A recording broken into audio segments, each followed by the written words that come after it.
जय हिंद दोस्तों। तो आज की क्लास में हम पढ़ रहे हैं फंडामेंटल थ्योरम ऑफ अर्थमेटिक। तो देख लेते हैं एक बार ये क्या कहती है और इससे रिलेटेड किस किस तरीके के क्वेश्चन हमसे पूछे जा सकते हैं, यानी कि जो ये स्टेटमेंट बोल रही है, थ्योरम बोल रही है, उसका आउटपुट निकाल के हमसे किस किस टाइप के क्वेश्चंस पूछ सकते हैं।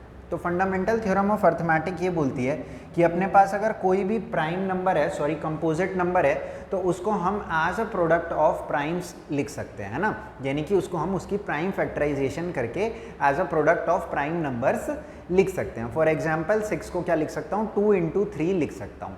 साथ ही साथ ये थ्योरम क्या बोलती है, ये बोलती है कि ये जो प्राइम फैक्टराइजेशन होगी, जो ये प्रोडक्ट ऑफ प्राइम्स की फॉर्म में हम इस कंपोजिट नंबर को लिख रहे हैं, ये यूनिक होगा, यानी कि सिर्फ और सिर्फ इन्हीं प्राइम फैक्टर्स की फॉर्म में हम इन्हें लिख सकते हैं, irrespective of order of their occurrence, यानी कि कौन पहले आ रहा है और कौन बाद में आ रहा है इसका फ़र्क नहीं पड़ता।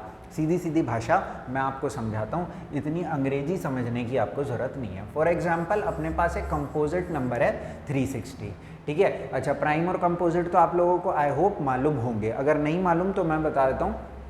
अपने पास दो तरीके के नंबर हो सकते हैं। अगर मैं प्राइम और कंपोजिट की फॉर्म में बात करता हूँ तो प्राइम नंबर वो नंबर होते हैं, लिख देता हूँ यहाँ पे, प्राइम नंबर वो नंबर होते हैं जिनके क्या होते हैं, 2 फैक्टर्स होते हैं। कितने फैक्टर्स होते हैं? 2 फैक्टर्स होते हैं। और कंपोजिट नंबर वो नंबर होते हैं जिनके मोर देन 2 फैक्टर्स होते हैं। मोर देन 2 फैक्टर्स जिनके होते हैं उनको हम क्या बोलते हैं, कंपोजिट नंबर्स बोलते हैं। अच्छा, फैक्टर्स तो सबको पता होगा ना, फैक्टर्स वो होते हैं जो हमारे नंबर को कंप्लीटली डिवाइड कर देते हैं, यानी कि रिमाइंडर क्या आना चाहिए, 0 आना चाहिए। फॉर एग्जांपल अगर मैं इसको 1 से डिवाइड करूंगा तो रिमाइंडर 0 आएगा, 2 से करूंगा तो भी 0 आएगा, 3 से, 12 से, 6 से, इन सब नंबर से मैं इनको अगर 360 को डिवाइड करता हूँ तो रिमाइंडर क्या आने वाला है, 0 आने वाला है। यानी कि ये सब नंबर्स क्या हैं, इसके फैक्टर्स हैं। पर अगर मैं प्राइम फैक्टर्स की बात करूँगा तो प्राइम फैक्टर्स फैक्टर तो होना ही चाहिए, साथ ही साथ में प्राइम नंबर भी होना चाहिए। फॉर एग्जांपल इसका प्राइम फैक्टर 2 हो जाएगा, 3 भी हो जाएगा, क्योंकि इसके फैक्टर भी हैं और प्राइम नंबर भी हैं। 5 भी हो जाएगा इसका फैक्टर, प्राइम फैक्टर, ठीक है। तो अब देखो, फंडामेंटल थ्योरम ऑफ अर्थमेटिक के अकॉर्डिंग जो अपना एक कंपोजिट नंबर है, कंपोजिट यानी कि वो जो प्राइम नहीं है, ऐसा तो नहीं बोलना चाहिए, पर कंपोजिट वो जिसके 2 से ज़्यादा फैक्टर हैं, जैसा कि हम यहाँ पे देख ही पा रहे हैं। इसका 1 भी है, 360 भी है, 5 भी है, 2 भी है, 6 भी है, 12 भी है। तो एक नंबर कैसा हो गया, कंपोजिट हो गया। अच्छा, यहीं पे एक एग्जांपल अगर मैं 1 का लेना चाहूँ तो 1 के कितने फैक्टर होते हैं, ओनली 1 फैक्टर, जो कि 1 खुद ही होता है, ठीक है। तो यानी कि जो हमारा नंबर है 1, ये ना तो प्राइम है ना तो ये नंबर कंपोजिट है। इस बात का इस्तेमाल करके भी कई बार क्वेश्चन पूछ लिए जाते हैं। मैंने आज की क्लास में वो क्वेश्चंस डाले हैं, तो वो भी आज की क्लास में हम डिस्कस करेंगे। हो सकता है आज की क्लास थोड़ी सी बड़ी हो, क्योंकि क्वेश्चन हमें ज़्यादा डिस्कस करने हैं, ठीक है भाई। तो देखो भाई, जैसे कि अपना नंबर है 360, तो according to fundamental theorem of arithmetic या फिर प्राइम फैक्टराइजेशन भी जिसको बोल देते हैं, तो 360 को अगर मैं 2 से डिवाइड करता हूँ तो ये गया 180 पे, अगर 2 से डिवाइड करता हूँ तो ये गया 90 पे, 2 से डिवाइड करता हूँ तो ये गया 45 पे, अगर 3 से डिवाइड करता हूँ तो ये गया 15 पे, 3 से डिवाइड करता हूँ तो 5 पे, और 5 से डिवाइड करता हूँ तो ये गया 1 पे। तो 360 can be written as 2 raised to the power 3, क्योंकि 2 कितनी बार आया, 3 बार, इनटू में 3 raised to the power 2, into में 5 raised to the power 1।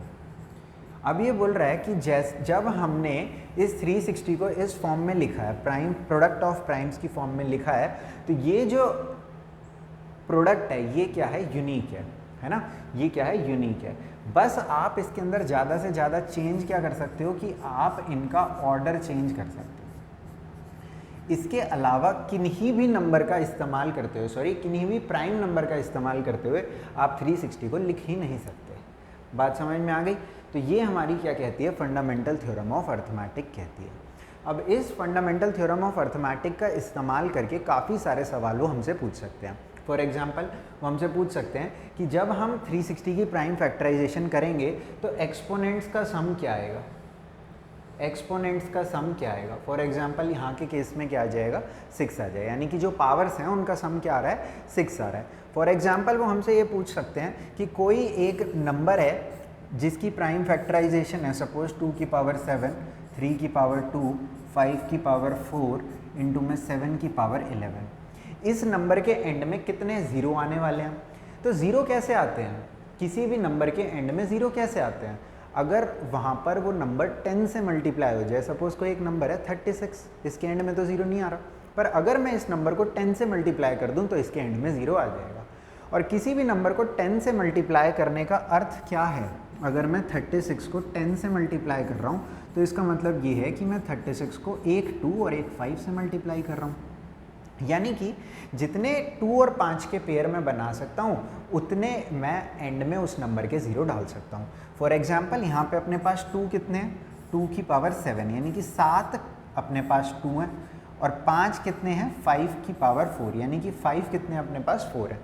यानी कि इसके अंदर से मैं 4 2 अगर निकाल लूँ और यहाँ पे अपने पास 5 कितने हैं, 5 भी 4 है, तो ये मिल करके हमारे कितने 10 बना देंगे, 4 10 बना देंगे।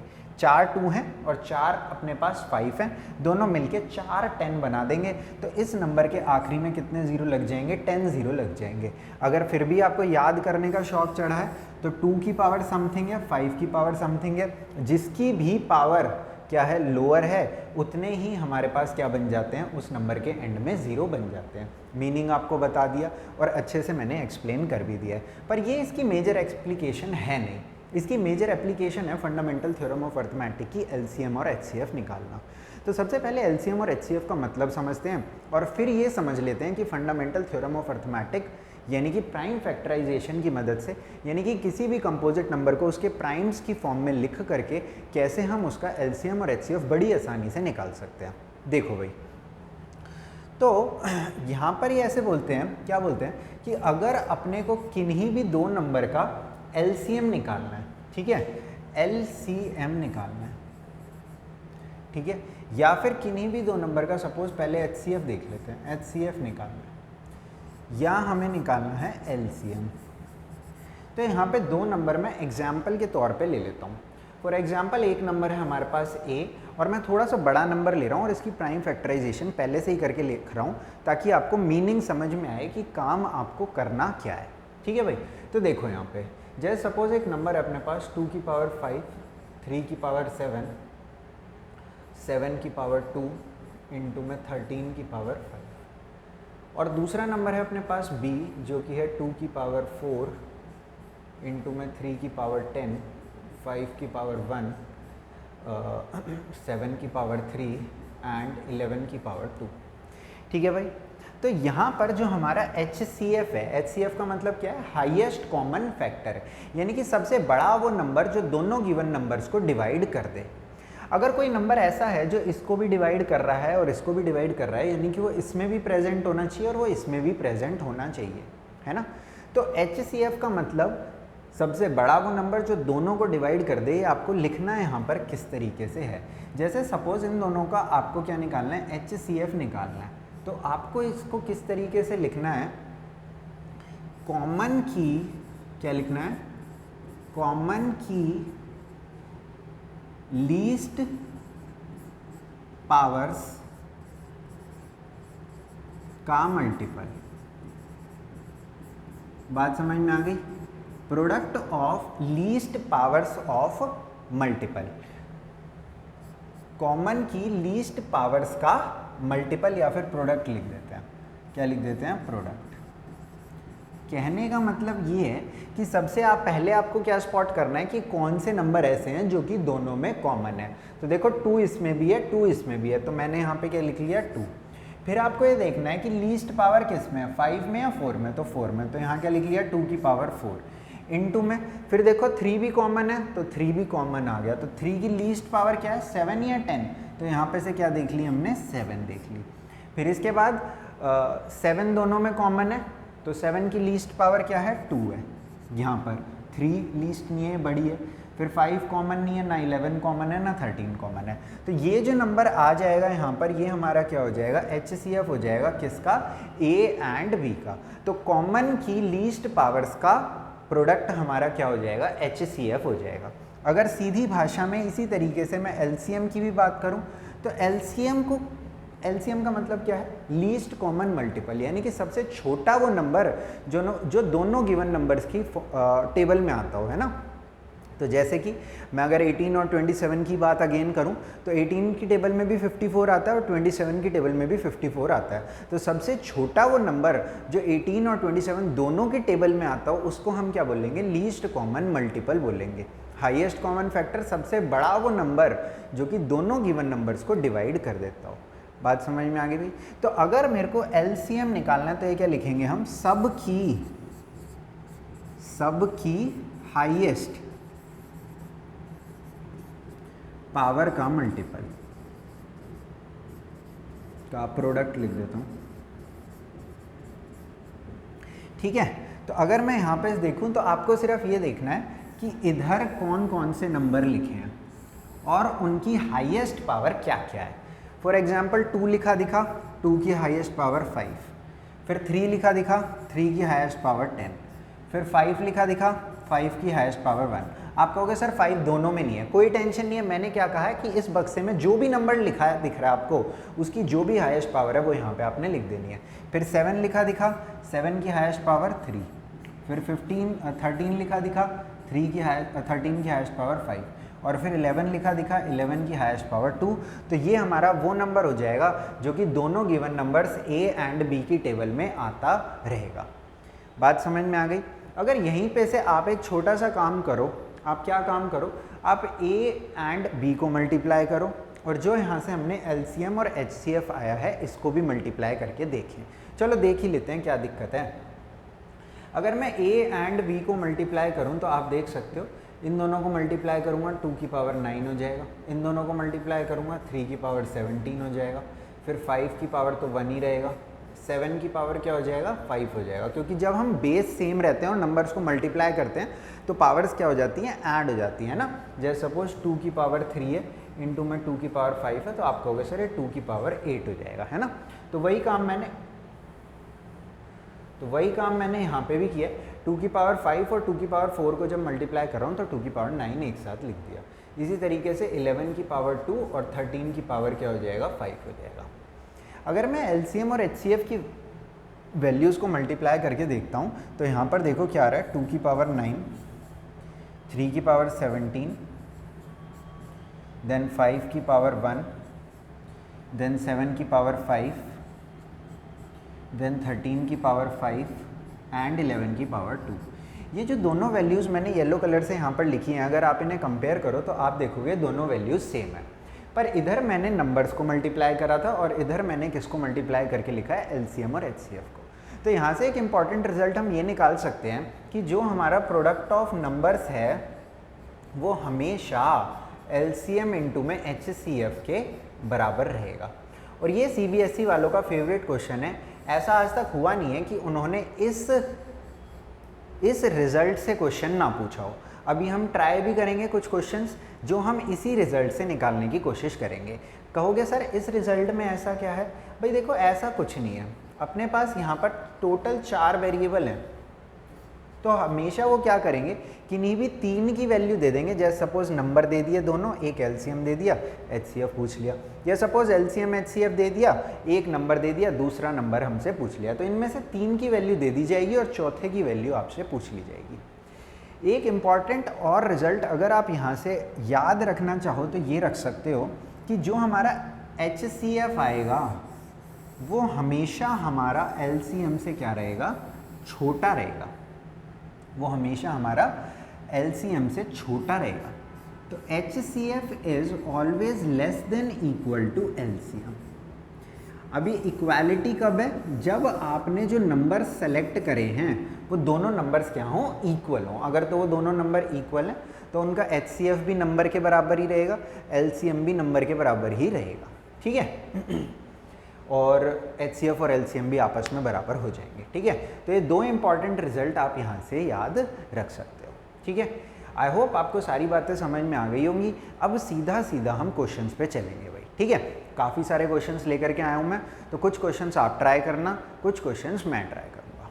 ठीक है, देखो भाई इधर तो पहले क्वेश्चन में क्या है, ये एक फैक्टर ट्री दे रखा है। आप कहोगे सर ये तो आपने बताया नहीं, तो आपकी भी बात सही है, बताया तो मैंने है नहीं, पर कोई बात नहीं, अभी बता देता हूँ। देखो भाई इधर फैक्टर ट्री का मतलब ये होता है कि जैसे अपना मैंने भी एग्जाम्पल के तौर पे लिया था 360, तो अगर मैं 360 का फैक्टर ट्री बनाना चाहूँ तो किस तरीके से बना सकता हूँ? सबसे पहले इसको 2 से डिवाइड किया था हमने, तो क्या बचा था 180। अब 180 को 2 से करा तो यहाँ क्या बच गया 90। अब 90 को 2 से किया तो यहाँ क्या बच गया 45। 45 को 3 से करा तो यहाँ पे क्या बच गया 15। और इसी वे में हम प्रोसीड कर सकते हैं।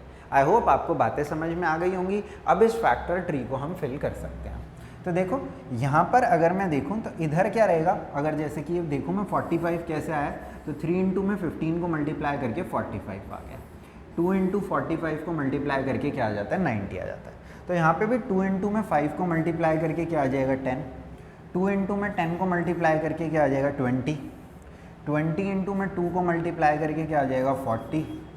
40 इंटू में 2 को मल्टीप्लाई करके यहाँ पे क्या आ जाएगा 80। और 80 इंटू में 2 को मल्टीप्लाई करके यहाँ पे क्या आ जाएगा 60। तो इस तरीके के आसान सवाल भी कई बार पूछ लिए जाते हैं फैक्टर ट्री से रिलेटेड। आपको आई होप समझ में आ गया होगा फैक्टर ट्री का मतलब क्या है और किस तरीके से इसे बनाया जा सकता है। वहाँ पे भी मैंने थोड़ा सा एक्सप्लेन कर दिया, इधर भी कर दिया। या बचपन से ये सब काम करते आ रहे हो, इसलिए मैं ज़्यादा इन सब चीज़ों को ज़्यादा महत्व नहीं दे रहा भाई, ठीक है। मेरे को पता है ये सब आप आराम से कर भी लोगे, ठीक है। दिखाई तो दे रहा है ना इसमें सही, ठीक है भाई। चलो भाई यहाँ पे आ जाते हैं अपना the sum of exponents of the prime factors in the prime factorisation of 196, यानी कि एक्सपोनेंट्स यानी कि जो पावर्स वाला पार्ट होता है उनका सम क्या है वो पूछ रखा है 196 की प्राइम फैक्टराइजेशन में। तो वैसे तो मेरे को पता है 196 14 का स्क्वायर होता है, तो उसके अंदर 2 बार 2 और 2 बार 7 आएगा, तो यहाँ पे आंसर 4 है। फिर भी एक बार करके देख लेते हैं। यहाँ पे 98 हो गया, 2 पे गया तो ये 49 हो गया, ये 7 पे गया तो ये 7 हो गया, और ये 7 पे गया तो 1 हो गया। यानी कि अगर मेरे को 196 को लिखना हो तो इसे लिख सकता हूँ 2 की पावर 2 इंटू में 7 की पावर 2। यानी कि अगर मैं एक्सपोनेंट का सम करता हूँ यानी कि 2 + 2 करता हूँ तो आंसर कितना आ जाएगा 4 आ जाएगा।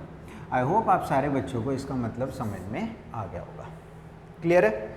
इसी तरीके से अगर मैं यहाँ पे इस क्वेश्चन की बात करूँ, the total number of factors of a prime number, तो मैंने क्या कहा था, मैंने आपको देखो शुरू में ही बताया था प्राइम नंबर की तो डेफिनेशन ही ये है कि वो नंबर जिसके कितने फैक्टर हों, 2 फैक्टर हों, ठीक है। कंपोजिट के क्या होने चाहिए, 2 से ज़्यादा होने चाहिए, 2 नहीं 2 से ज़्यादा। और 1 क्योंकि सिर्फ इसका एक ही फैक्टर है इसलिए ना तो प्राइम है ना तो कंपोजिट है, ठीक है। तो total number of factors of a prime number, जैसे कोई भी प्राइम नंबर है तो जैसे सपोज 2 है तो इसके 2 ही फैक्टर होंगे, एक वो खुद और एक 1, ठीक है। तो यहाँ पर इस हिसाब से हमारे इसका करेक्ट आंसर क्या हो जाएगा, प्राइम नंबर के कितने फैक्टर होते हैं, 2 फैक्टर होते हैं। चलें भाई आगे, the HCF and LCM of this are this. तो अभी जो हमने पढ़ा LCM का मतलब क्या होता है, सबकी हाईएस्ट पावर का मल्टीपल, और HCF का मतलब क्या होता है, कॉमन की स्मॉलेस्ट पावर का मल्टीपल। तो उसी बात को यहाँ पे अप्लाई करके HCF LCM जो पूछ रहे हैं हम निकाल देंगे। 12 को अगर मैं लिखना चाहूँ तो इसको लिख सकता हूँ 2 की पावर 2 इंटू 3। अगर मैं लिखना चाहूँ 21 को तो इसको लिख सकता हूँ 3 इंटू 7। और अगर मैं लिखना चाहूँ 15 को तो इसको लिख सकता हूँ 3 इंटू में 5। तो अगर मैं HCF की बात करूँगा तो HCF में मेरे को क्या देखना होता है, कॉमन की स्मॉलेस्ट पावर। तो देखो 2 तो सब में नहीं है, 3 तो सब में है, और इसकी स्मॉलेस्ट पावर भी क्या है 1 ही है, तो 3 की पावर 1 हो गया, और कुछ भी ऐसा नहीं है जो तीनों में कॉमन हो। LCM की बात करूं तो LCM में सबकी हाईएस्ट पावर्स चाहिए। तो 2 की हाईएस्ट पावर पूरे में क्या है 2 है, 3 की तो 3 की पावर 1 ही है, तो 7 है और 5 है, ठीक है। तो अब इसको हम मल्टीप्लाई करके यहाँ से निकाल लेंगे। तो HCF कितना आ गया, 3 आ गया, और 4 3 ज़ा 12, 12 5 ज़ा 60, 6 7 ज़ा 42। तो यहाँ पे इसका सही आंसर क्या आ जाएगा, HCF is 3 and LCM is 420 इसका आ जाएगा, ठीक है। अगर आप इसको वेरीफाई करना चाहो तो किस तरीके से कर सकते हो, वेरीफाई नहीं कर सकते इसके अंदर, अच्छा याद दिलाया, इसके अंदर वेरीफाई नहीं कर सकते। जो मैंने आपको बताया था product of numbers is equal to HCF into में LCM, ये सिर्फ और सिर्फ किसके लिए एप्लीकेबल है, 2 नंबर्स के लिए एप्लीकेबल है।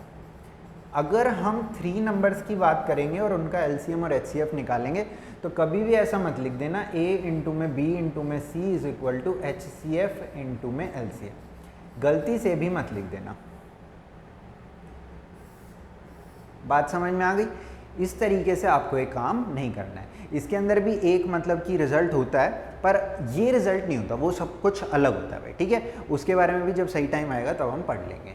यहाँ पर क्या लिखा है एक बार देख लेते हैं, the LCM of the smallest 2 digit composite number. तो स्मॉलेस्ट 2 डिजिट कंपोजिट नंबर क्या है 10, एक नंबर 10 हो गया। And the smallest composite number, smallest composite number कौन सा है 2 इज प्राइम 3 इज प्राइम, तो 4। तो ये क्या पूछ रहे हैं 10 क्या हो गया स्मॉलेस्ट 2 डिजिट कंपोजिट नंबर, और स्मॉलेस्ट कंपोजिट क्या हो गया 4 हो गया। क्या पूछ रहे हैं इनका एलसीएम पूछ रहे हैं। तो 10 और 4 का एलसीएम क्या होगा 20 होगा। अगर इस तरीके से भी लिखना चाहो तो लिख सकते हो इसको 2 × 5, और 4 को क्या लिख सकते हैं 2 की पावर 2। तो सब की हाईएस्ट पावर्स का मल्टीपल, तो एलसीएम क्या हो जाएगा 2 की पावर 2 आ रहा है और 5 की पावर 1 आ रहा है। तो ये कितना आ गया भाई 20, इसका आंसर आ गया। नॉर्मल तरीके से भी निकाल के लिख सकते थे क्योंकि एमसीक्यू वाला पार्ट था, ठीक है। चलें आगे, क्वेश्चंस काफ़ी सारे हैं भाई। If 2 positive integers are written this where this, then the HCF of A and B। तो देखो मैंने आपको बता रखा है कि HCF का मतलब क्या है कॉमन की स्मॉलेस्ट पावर का मल्टीपल। तो देखो x इधर है, x इधर है, पर x की स्मॉलर पावर क्या है, यहाँ 3 है, यहाँ 1 है, तो x आ गया खाली, x की पावर 1। y यहाँ है, y यहाँ भी है, तो y की पावर कितनी आ गई 2, क्योंकि स्मॉलर क्या है y की पावर 2 है। अगर यहीं पे सपोज ये एलसीएम पूछ लेते हैं हमसे, तो एलसीएम की वैल्यू क्या हो जाती, सब की हाईएस्ट पावर का मल्टीपल। वहाँ पे अपने को कॉमन वॉमन कुछ नहीं देखना, जैसे ही x दिखा x की हाईएस्ट पावर 3, जैसे ही y दिखा y की हाईएस्ट पावर 3, और कुछ इसके अंदर है ही नहीं। तो HCF भी निकाल दिया, LCM भी निकाल दिया। यहाँ पर भी देखो सेम ही चीज़ है, LCM निकालने के लिए बोल रखा है, तो इसके अंदर 2 दिखा, हाईएस्ट पावर 4 है, फिर 3 दिखा, 3 तो एक ही बार है, 5 की हाईएस्ट पावर 1 ही है, और यहाँ पर क्या आ गया 7 आ गया, ठीक है। तो ये कितना हो गया 2 की पावर 4 इज 16, 16 5 80, 8 3 24, एंड 24 7 पता नहीं कितना होता है। तो एक बार करके देख लेते हैं, 24 7 4 28 14, तो 1680 अपना क्या आ जाएगा, इसका आंसर आ जाएगा भाई, ठीक है। यहाँ पे 240 बना था, वो मैं 24 ऐसे ही बोल रहा था, कैलकुलेशन मतलब जीरो नहीं लगाता ना भाई, ताकि जीरो तो आखिर में वैसे ही चिपका देते हैं हम, तो इसका 1680 आंसर आ जाएगा। अगर HCF पूछ लेते हैं इसका, तो HCF भी निकाल सकते थे हम। तो कॉमन क्या है 2 है, और स्मॉलर पावर क्या है 3 है, और कॉमन क्या है 5 है, तो 8 5 40, इसका क्या आ जाता HCF आ जाता। कॉमन की स्मॉलेस्ट पावर किस में देखनी है HCF में, और LCM में क्या देखनी है हमें हाईएस्ट पावर देखनी है पूरे की। वैसे तो लीस्ट उसके अंदर लिखा है LCM में, और हाईएस्ट किस में लिखा है HCF में, पर HCF हमेशा क्या रहता है छोटा रहता है, LCM हमेशा क्या रहता है बड़ा रहता है, ठीक है। आप एक चीज़ और देख सकते हो कि LCM को HCF हमेशा डिवाइड करता है, यानी कि HCF is always a factor of LCM, क्योंकि HCF किससे बन रहा है, इसमें से कुछ चीज़ों से HCF बन रहा है, पर LCM में क्या है सारी की सारी चीज़ें हैं। बात समझ में आ रही है। तो HCF हमेशा जो होता है वो फैक्टर होता है LCM का। ये रिजल्ट भी आप रखना चाहो तो याद रख सकते हो सकता है कभी आपके काम आ जाए, एक आधा सवाल आ जाए तो, कि HCF हमेशा LCM को डिवाइड करेगा। HCF of A and B is इतना। अब ये सेकंड रिजल्ट पे हमारे क्वेश्चन आ गए, जहाँ पे हमने ये पढ़ा था कि HCF इंटू में LCM जो होता है ये किसके बराबर होता है, प्रोडक्ट ऑफ नंबर्स के बराबर होता है, जहाँ पे नंबर्स की संख्या कितनी होनी चाहिए 2 होनी चाहिए। मैंने आपको बताया था कि ये कार्यक्रम 3 के लिए एप्लीकेबल नहीं है, ठीक है। तो देखते हैं इसको किस तरीके से हम यहाँ पे यूज़ कर सकते हैं। If A and B, HCF A and B is 45, तो 45 लिख देता हूँ, and product of A and B, product of A and B दे रखा है कितना 30375। देन हमसे क्या पूछ रखा होगा, ऑफ कोर्स LCM पूछ रखा होगा, तो आराम से निकाल दो इसे। तो LCM will be equal to 30375 divided by में 45। तो 9 की टेबल से काट लेता हूँ, ठीक है। तो 9 की टेबल से 5 पे चला गया, ये 3 से, ये 3 पे 67, तो 67 9 की टेबल में 7 पे 45, 9 5 45। अब अगर 5 की टेबल से इसे काट लूँ तो ये हो गया 6 पे, ये हो गया 7 पे, और 2 5 5 पे, तो 675 इसका क्या आ जाएगा, करेक्ट आंसर आ जाएगा। Product of numbers is equal to LCM into में एचसीएफ। जो इन्होंने बोला हमने अप्लाई कर दिया, जो हमें पता था उसके अंदर। आई होप ये सारी बातें बहुत सिंपल हैं, अब आपको इजीली क्लियर हो रही होंगी, इसीलिए मैं थोड़ा सा फास्ट भी पढ़ा रहा हूँ, क्योंकि सारे क्वेश्चंस क्या हैं, रिपीट हैं, आप देख सकते हो। एलसीएम में क्या बताया, सब की हाईएस्ट पावर का मल्टीपल। एचसीएफ में क्या बताया, कॉमन की स्मॉलेस्ट पावर का मल्टीपल। और क्या बताया, एचसीएफ हमेशा एलसीएम से छोटा है। और क्या बताया, एचसीएफ हमेशा एलसीएम को डिवाइड करता है। और क्या बताया, product of numbers is equal to HCF into में एलसीएम है। ठीक है, देखो भाई, find the HCF and LCM of this and verify this. ठीक है, यानी कि अब की बार ये रिलेशनशिप जो हमने यहाँ पर सीधी लिख दी थी वो हमें वेरीफाई करने के लिए बोली गई है। ऑल्दो हमने वेरीफाई भी करी थी क्योंकि रिजल्ट हमने उसी तरीके से निकाला था। कोई बात नहीं, 404 को अगर मैं प्राइम फैक्टराइज करता हूँ तो 101 पे आ रहा है, तो चलो कोई नहीं। तो ये आ रहा है 2 की पावर 2 इंटू में 101। 101 मेरे हिसाब से प्राइम नंबर है, प्राइम नंबर है ना, 6042 प्राइम नंबर है। ठीक है, अब इसके बाद यहाँ पे अगर मैं देख लूँ 96, तो 96 को किस तरीके से लिख सकता हूँ, 2 की पावर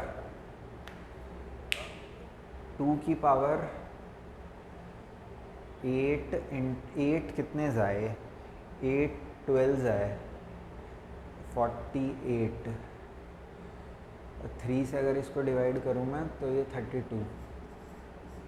2 की पावर 5 इंटू में 3 है ये। ठीक है, एक बार 101 को और सोच लेता हूँ मैं, वैसे तो 90% क्या मैं 1000% श्योर हूँ, चलो ठीक है भाई। तो यहाँ पे से HCF क्या आ जाएगा, HCF इज इक्वल टू 2 की पावर 2। और अगर मैं LCM की बात करूँ, कॉमन की स्मॉलेस्ट पावर का मल्टीपल, तो कॉमन क्या है 2 और इसकी स्मॉलेस्ट पावर क्या है 2। LCM की बात करूँ तो सब की हाईएस्ट पावर, यानी कि 2 की पावर 5 देन 3 देन 101। अब यहाँ पे आपको ज़्यादा कुछ नहीं करना, आपको सिर्फ ये वेरीफाई करना है कि 404 इंटू में 96 जितना भी आ रहा है उतना ही हमारा LCM इंटू में HCF भी आना चाहिए। ये 4 हो गया, और यहाँ पे 32 इंटू में 303, तो 606909, तो ये हो रहा है 9696। ठीक है, तो ये इक्वल होना चाहिए 9696 इंटू में 4 के। ठीक है, तो ये आप आराम से कर सकते हो, इसके अंदर बस मल्टीप्लाई करके अब आपको ये चेक करना है। ठीक है, चलें आगे। देखो भाई, और क्या दिया है, the HCF is 6, find the LCM। तो ये कुछ भी नहीं है, LCM इंटू में HCF must be equal to product of numbers. तो HCF की वैल्यू क्या दी है 6, LCM की वैल्यू क्या दी है, मिस करिए, फिर क्या है, अपने नंबर्स क्या हैं 336 और दूसरा नंबर क्या है 54 है। ठीक है, तो यहाँ से अगर LCM निकालना चाहूँ तो क्या हो जाएगा, 6 को इससे काट लो 9 पे, तो 336 इंटू में 9 क्या आ जाएगा, अपना LCM आ जाएगा। ठीक है, right the smallest number which is divisible by both. अच्छा, डिविजिबल बाय का मतलब समझते हो, जो कि इनसे डिवाइड होता हो, जो कि इनसे डिवाइड होता हो। सबसे छोटा वो नंबर, क्या लिखा है, सबसे छोटा वो नंबर जो इन दोनों से डिवाइड होता हो। नंबर डिवाइड होता होगा मतलब क्या है कि इनकी टेबल में आता हो। तो सिर्फ यहाँ पे ये डिटरमाइन करके मेरे को बताओ कि यहाँ पे LCM निकालना होगा या HCF। सोचो, सोच लिया। तो भाई सबसे छोटा वो नंबर जो इन दोनों से डिवाइड होता हो, यानी कि इनकी टेबल में आता हो, उसका मतलब क्या है कि हमें यहाँ पे से क्या निकालना है, LCM निकालना है। यहाँ पे आपको गलती कर सकते हो कि आप HCF निकालो, पर अगर ऐसा लिखा होता विच डिवाइड्स, क्या लिखा होता, विच डिवाइड्स, जो इनको डिवाइड करता हो, डिविजिबल मतलब इनसे डिवाइड होता हो। ठीक है, तो दोनों बातों में अंतर समझो। अगर वो इनसे डिवाइड हो रहा है यानी कि वो इनसे बड़ा नंबर है, बात समझ में आ रही है। और अगर इनको डिवाइड कर रहा है तो वो क्या है, इनसे छोटा नंबर है। और अगर इनसे छोटा नंबर है तो वो ऑफ कोर्स क्या होगा, HCF होगा। अगर इनसे बड़ा नंबर है तो वो क्या होगा, LCM होगा। ठीक है, तो LCM ऑफ 306 एंड ये अब आप निकाल सकते हो। वैसे चलो कर देता हूँ मैं, 306 को अगर मैं लिखना चाहूँ तो ये 306 2 की टेबल से मत ले जाओ इसको, 3 की टेबल से ले जाओ, 102, तो ये 2 की टेबल से 51, देन ये 3 की टेबल से 17, देन ये 17 की टेबल से 1, तो 2 इंटू में 3 स्क्वायर इंटू में 17, फिर 657 को अगर मैं ले लूँ तो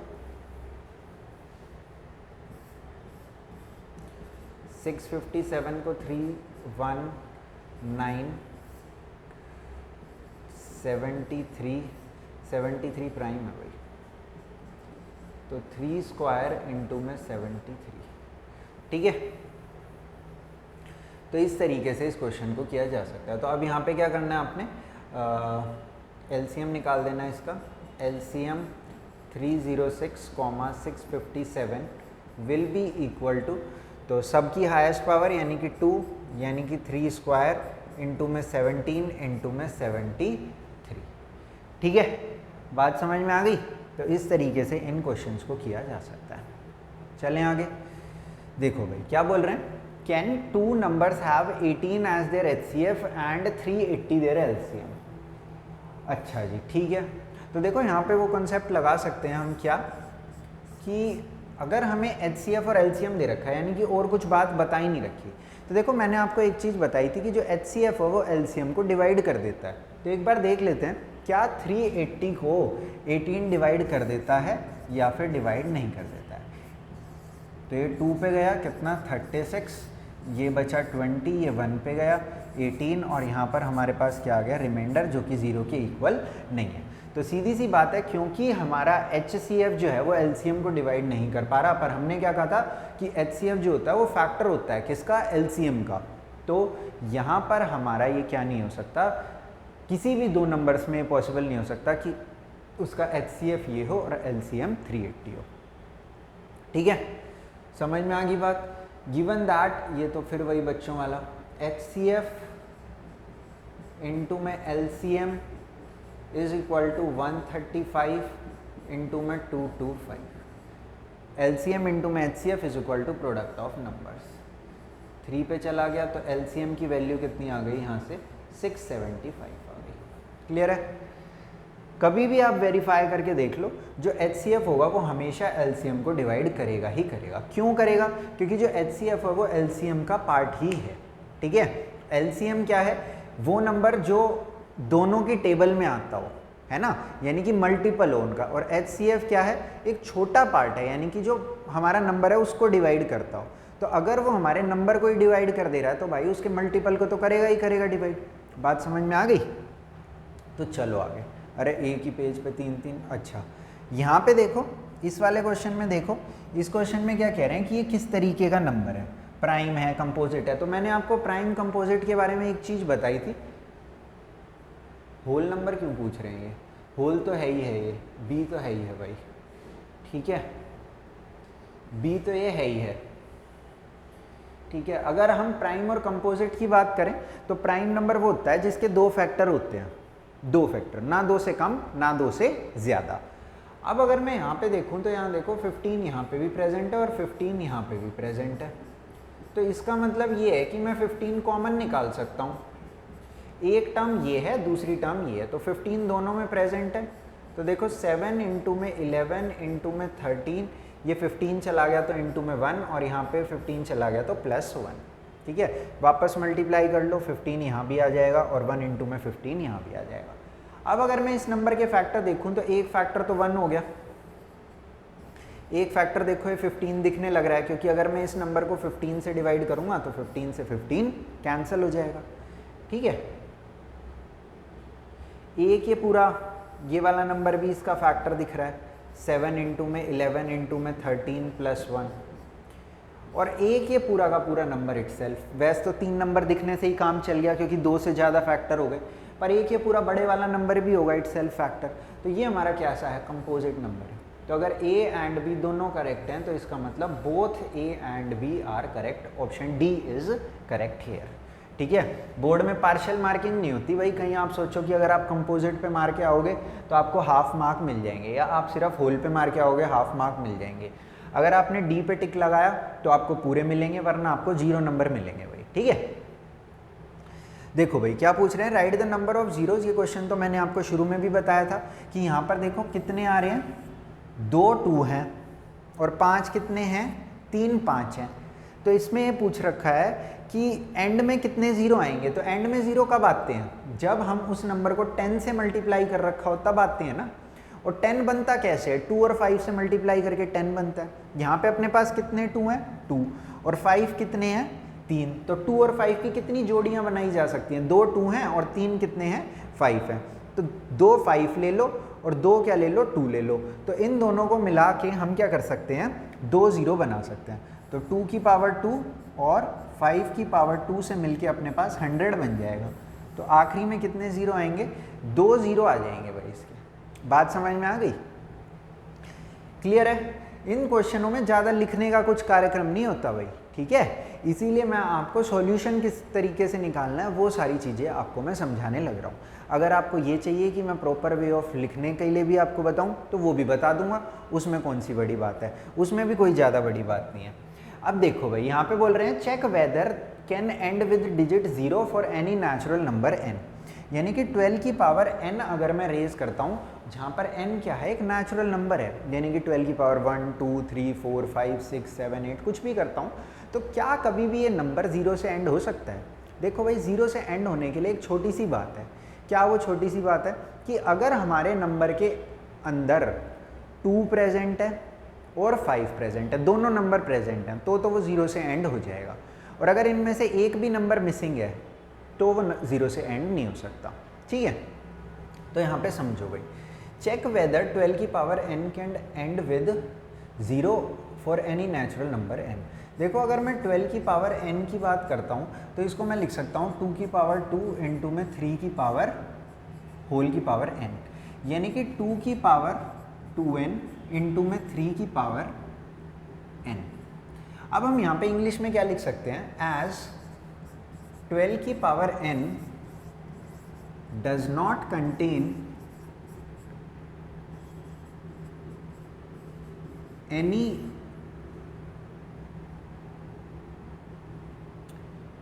any factor 5,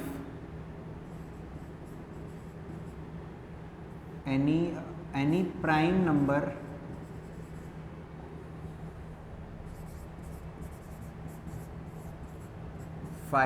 in its prime factorization,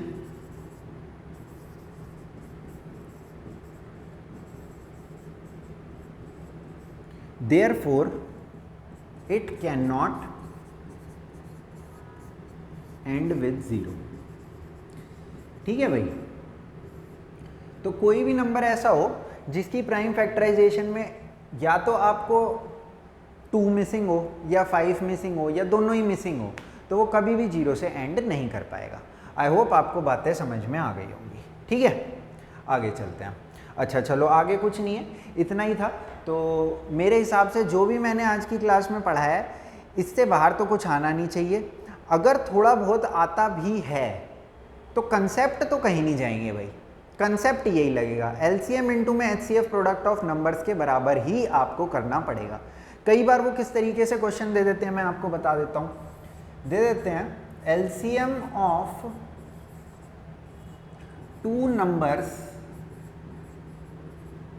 is 15 times their HCF.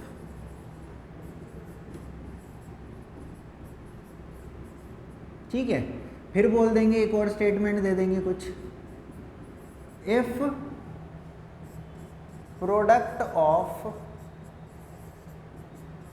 LCM and HCF is, if product of LCM and HCF is just कुछ भी दे दिया, suppose 64, then find the numbers. तो यहाँ पे भी आपका वही कंसेप्ट लगेगा कि product of numbers is equal to LCM into में एचसीएफ।